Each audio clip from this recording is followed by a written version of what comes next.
ചന്ദ്രു, ഞാൻ പറയട്ടെ, അതല്ല നിഴല് പോലെ കൂടെ നടന്നിട്ട് നീ ഞാൻ കൊല്ലും. കേറിപ്പോടകത്ത്. ഞാൻ ഞാനൊന്ന് പറയട്ടെ. എനിക്കിങ്ങനെ ഒരു സുഹൃത്തില്ല.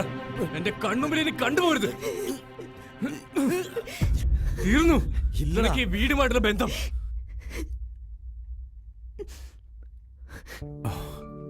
മോളെ, എന്താ പറ്റിയ നിനക്ക്?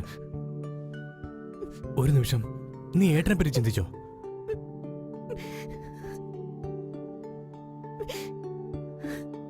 ഒരമ്മ പറ്റ മക്കളല്ല നമ്മളെങ്കിലും എന്റെ കൂടെ പിറപ്പായിട്ടേ ഞാൻ കണ്ടിട്ടുള്ളൂ. ഒരമ്മയുടെ സ്നേഹം വാരിക്കൊരുത്തുന്ന ലക്ഷ്മിയമ്മയെ നീ മറന്നു. എന്റെ നിഴൽ പോലെ ഞാൻ കൂടെ കൊണ്ടു നടന്നു ആ കഴിവേറിയും പെട്ടെന്ന് അങ്ങനെ കണ്ടപ്പോ സഹിക്കാൻ കഴിഞ്ഞില്ല എനിക്ക്. നിനക്കറിയോ, നിന്റെ കല്യാണവും ഒരു നല്ല ജീവിതം സ്വപ്നം കണ്ട് അതിനുവേണ്ടി നെട്ടോട്ട് ഓടുന്ന ഒരു ഏട്ടനാണ് ഞാൻ.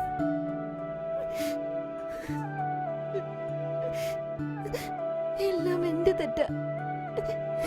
ഈ പൊട്ടിപ്പെണ്ണിന് ഒരു ദുർബല നിമിഷത്തിൽ എല്ലാത്തിനും ഞാനാണ് ഏട്ട. സാരമില്ല, കഴിഞ്ഞത് കഴിഞ്ഞു. നീ അതൊന്നും ഓർത്ത് വിഷമിക്കണ്ട. എനിക്ക് അമ്മച്ചി വരുമ്പോഴേക്കും നീ ഒന്ന് ഉഷാറാവും.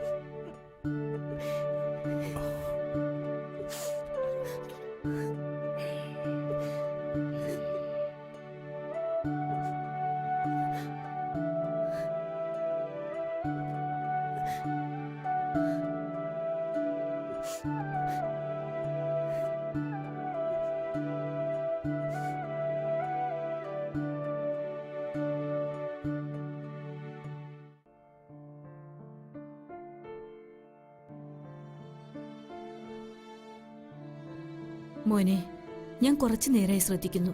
എന്താ നിനക്ക് പറ്റിയേ?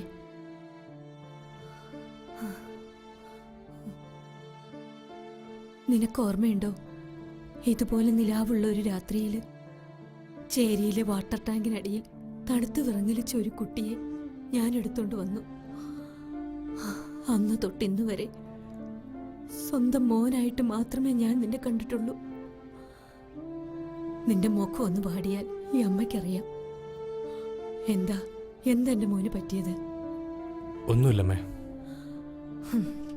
ശാരിയുടെ കല്യാണം അത് ഭംഗിയായി നടക്കും. അത് കഴിഞ്ഞ് നിന്റേത്.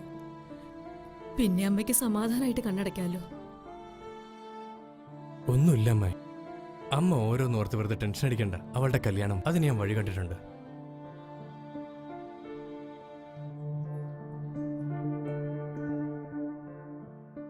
ഈ ചെക്കനെന്താ ഇങ്ങോട്ട് നോക്കുപോലും ചെയ്യാതെ പോകുന്നേ?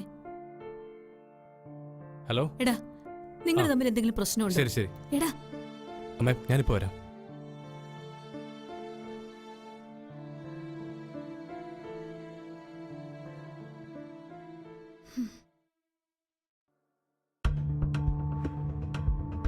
എന്താ രാഘവ, നേരത്തെ കട പൂട്ടി? ചന്ദ്രു ഇല്ലേ അവിടെ? എന്തു പറ്റി, വല്ല പ്രശ്നം? നിങ്ങളൊന്നും അറിഞ്ഞില്ലേ? നമ്മുടെ കോളനിയിൽ ആകെ പ്രശ്നമാ. എല്ലാവർക്കും വയറിളക്കം, ഛർദിയ. എല്ലാരും ആശുപത്രിയിലാ. എന്താ രാഘവേട്ടാ, എന്താ പ്രശ്നം? ആരെങ്കിലും ചെയ്താണോ? അറിയില്ല, ആകെ ബഹളാ. ഞാൻ നേരത്തെ കട പൂട്ടി ഇങ്ങോട്ട് പോന്നു. നീ ഇതെവിടേക്കാ? മര്യാദയ്ക്ക് ഇവിടെ എങ്ങാനും ഇരുന്നോ? ആരെങ്കിലും ചാവോ ജീവിക്കോ എന്തെങ്കിലും ആയിക്കോട്ടെ. നിനക്കെന്താ പറ്റിയത്? എന്തെങ്കിലും? ഒന്നുമില്ല, രാഘവേട്ടൻ ചെല്ല്. ഞാനൊന്ന് ആശുപത്രി വരെ പോയിട്ട് വരാം.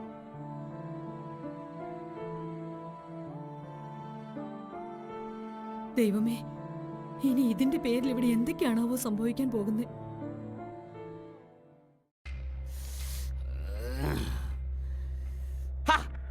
താനിങ്ങനെ ടെൻഷൻ അടിക്കാതെ. ആ ജോ ഇപ്പൊ ഇങ്ങോട്ട് വരും. ജില്ലാ ആശുപത്രി ഇപ്പോ ചേരി നിവാസികളെ കൊണ്ട് നിറഞ്ഞൂത്രേ.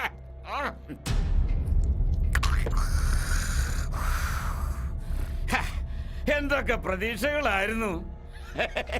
കോളനിയിലാകെ പകർച്ചവ്യാധി, മരണസംഖ്യ 1000 കവിഞ്ഞു. ഇതൊക്കെ കേൾക്കാൻ കാത്തു നിന്ന് നമ്മൾ കേട്ടത് എന്താ? ചേരിവാസികൾക്ക് വയറിളക്കാം, ഛർദി. ഥു. അതെ, എനിക്ക് ഭയങ്കര സംശയമുണ്ട്. ഇത് നമ്മുടെ ആ ജോയി ചതിച്ചു തന്നെയാ.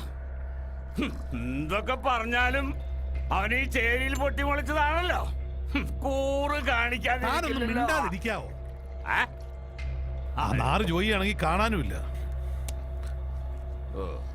ജോയിക്ക് അറിയാം ഞാനിവിടെ ഉണ്ടെങ്കിൽ അവൻ മുട്ട അഴിഞ്ഞ് നടക്കേണ്ടി വരുമെന്ന്. അല്ലാതെ എന്തുവാ?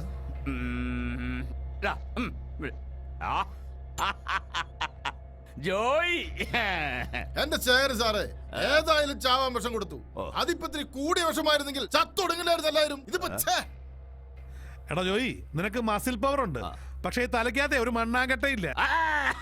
ഒറ്റയടിക്ക് കൊല്ലാണെങ്കിൽ ഇത് വല്ലതും ചെയ്യണമായിരുന്നു. ഇഞ്ചിഞ്ചായിട്ട് വേദനിപ്പിക്കണം.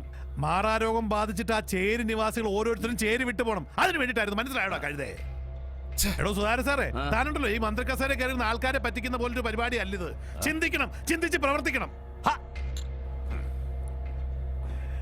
ഇത് വെറും ഒരു സാമ്പിൾ. അടുത്തത് കൂട്ടം പൊരിച്ചിലാവണം. ചന്ദ്രന് സൂര്യന് എന്തോ സംശയം തോന്നിയിട്ടുണ്ട്. ഞാൻ നിങ്ങളുടെ കൂടെ നിന്ന് കളിക്കുന്ന കളിയാണോ? അവനും കൂടി ഓർഡർ നിൽക്കുന്ന അവൻ ശവപ്പെട്ടി. ചന്ദ്രൻ അങ്ങനെ നിസ്സാരനായി കാണണ്ട. എനിക്കറിയുന്ന പോലെ അവനെ നിങ്ങൾക്കാർക്കും അറിയില്ല. പെരുമ്പാമ്പവൻ ചീറ്റിപ്പിടിച്ച പിന്നെ വിടത്തില്ല.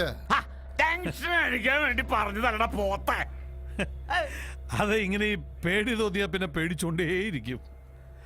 ശേഖരന്റെ വഴിക്ക് അവൻ വന്നില്ലെങ്കിൽ പിടിച്ചു വലിച്ച് കൊണ്ടുവരും ഞാൻ. ഞാൻ നോക്കിട്ട് അവന്റെ ചങ്കിൽ തന്നെ അമ്പ് കൊള്ളണമെന്നുണ്ടെങ്കിൽ ഒരൊറ്റ വഴിയേ ഉള്ളൂ. അവന്റെ സുന്ദരിയായ പെങ്ങളെ അങ്ങോട്ട് പൊക്കണം. ഞാനും അവളൊരു ദിവസം കണ്ടിട്ടുണ്ട്. ഒരു നോക്ക് ഒന്ന് മനസ്സിലൊരു മോഹം ഒഴിച്ചതാ, പക്ഷേ മിസ്സായി പോയില്ലേ. സാറന്മാര് പറഞ്ഞു വരുന്നത് പൊക്കണോ തള്ളേം മകളെയും പിച്ച് ചീന്തണം രണ്ടിനെയും. അതിന്റെ വിഷമത്തിൽ നിൽക്കുന്ന അവന്റെ മർമ്മത്തെ കുത്തണം. അവന്റെ കാര്യം നോക്കാൻ നിന്നെ കൊണ്ട് പറ്റുന്നില്ലെങ്കിൽ എനിക്ക് വിട്ടു തന്നേക്ക്.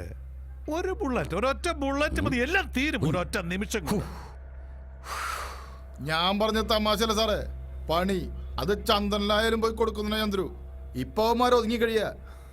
നിങ്ങളുടെ കൂടെ ഞാനാണെന്ന് പറഞ്ഞാ ആദ്യത്തെ പണി എനിക്കായിരിക്കും. ഈ ചന്ദ്രനെ കാണുമ്പോ എനിക്ക് എന്റെ കുട്ടിക്കാലമാ ഓർമ്മ വരുന്നത്.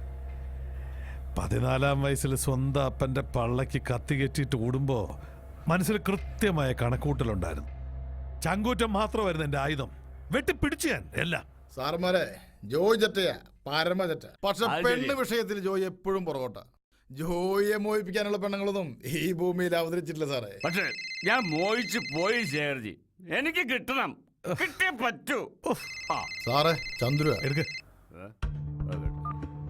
ചന്ദ്രു മോനെ പറയടാ. ഞാൻ നിർത്തിയടാ, ഞാൻ നിർത്തി. അവരുമായുള്ള കൂട്ടുകെട്ട് ഞാൻ വിട്ടു. നാരികൾ. ശരി, എന്താടാ അവനെന്തോ കരിഞ്ഞ മണടിച്ച ലക്ഷണമുണ്ട്. കാടളയ്ക്ക് വരുമോന്ന് എന്റെ പേടി. കാടളയ്ക്ക് വരണമെങ്കിൽ വാറ്റടാ പുല്ലേ. അല്ല പിന്നെ അപ്പോ ആ പന്നിയുടെ തല നമ്മൾ തോട്ട വെച്ചങ്ങട്ട് പൊട്ടിക്കും. അല്ല പിന്നെ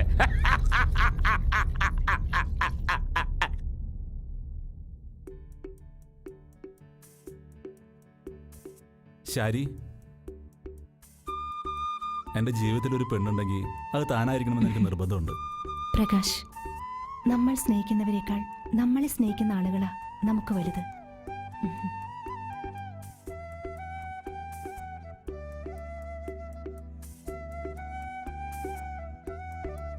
താനൊന്ന് നിന്നേ. എന്താടോ താൻ ഇങ്ങനെ പറയണത്? എന്നെ സൂര്യേട്ടൻ വന്ന് കണ്ടിരുന്നു, എല്ലാം പറഞ്ഞു. തന്നെ മനസ്സിലാക്കാൻ എനിക്ക് ഇപ്പോഴും കഴിയൂടോ. പിന്നെ തൻ്റെ ചേട്ടൻ, അത് തന്നോടുള്ള വാത്സല്യ കൂടുതലും ഉണ്ടല്ലേ. എൻ്റെ ലൈഫിൽ ഇനി കല്യാണം ഉണ്ടാവില്ല എന്ന് ഞാൻ തീരുമാനിച്ചു. പ്രകാശ് എന്നെ എത്രത്തോളം മനസ്സിലാക്കുമെന്ന് ഞാൻ വിചാരിച്ചില്ല. ഞാൻ പോട്ടെ, നേരം വൈകുന്നു. നാളെ കാവിലെ കൊടിയേറ്റത്തിന് വരുമല്ലോ, ഞാനവിടെ ഉണ്ടാവും.